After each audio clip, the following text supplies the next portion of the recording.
By now we're all waking up to pictures of the Luton Car Park Fire, which has undoubtedly cost millions of pounds worth of damage and destroyed many vehicles, as well as the car park itself suffering a massive collapse in which the fire has then spread to multiple floors, and we've got some firefighters admitted to hospital with smoke inhalation, as well as an airport worker. What I'm finding really interesting is the amount of propaganda bots and those that push the anti-electrical vehicle stuff, saying, oh, this is definitely an electrical vehicle which has caused all of this damage. And of course this is just a massive assumption because we haven't had any official news about what kind of vehicle has started this incident. But just because the damage is so bad and that it's spread to so many cars does not mean that an electric car is to blame automatically without knowing. If we cast our minds back to New Year's Eve 2017, Liverpool Arena car park fire, which was completely engulfed, every floor, every car damaged apart from the roof, then that situation, it was a Range Rover that caused the damage. The reason that the fire spread so quickly is not because of the type of fuel that is used, it's generally because of how close the cars are parked to each other. There's been numerous reports come out in the news since the Liverpool Arena car park fire to say that the lessons of that fire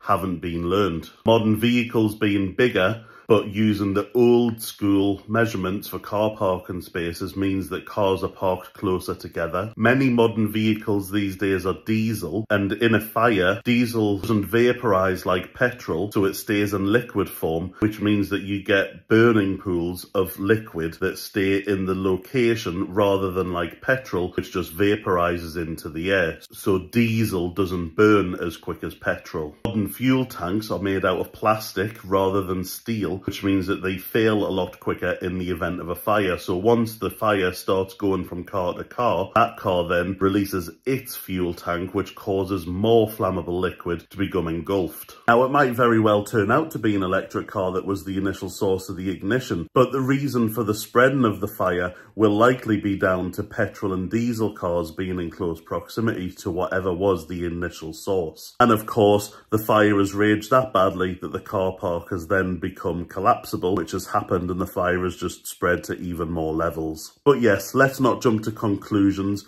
because one of the only main recent incidents that we've had of a major car fire taking over an entire car park was purely down to a non-electrical vehicle. My own personal memories of that incident, at that time I was a claim handler who investigated claims, but I was doing overtime on New Year's Day on the emergency phone line, which meant I dealt with a lot of the initial calls from the Liverpool Arena car park fire. So this has taken me back to my old times sitting on the first notification line at one of my previous insurance companies that I worked for. Lovely jubbly, sound as a pound.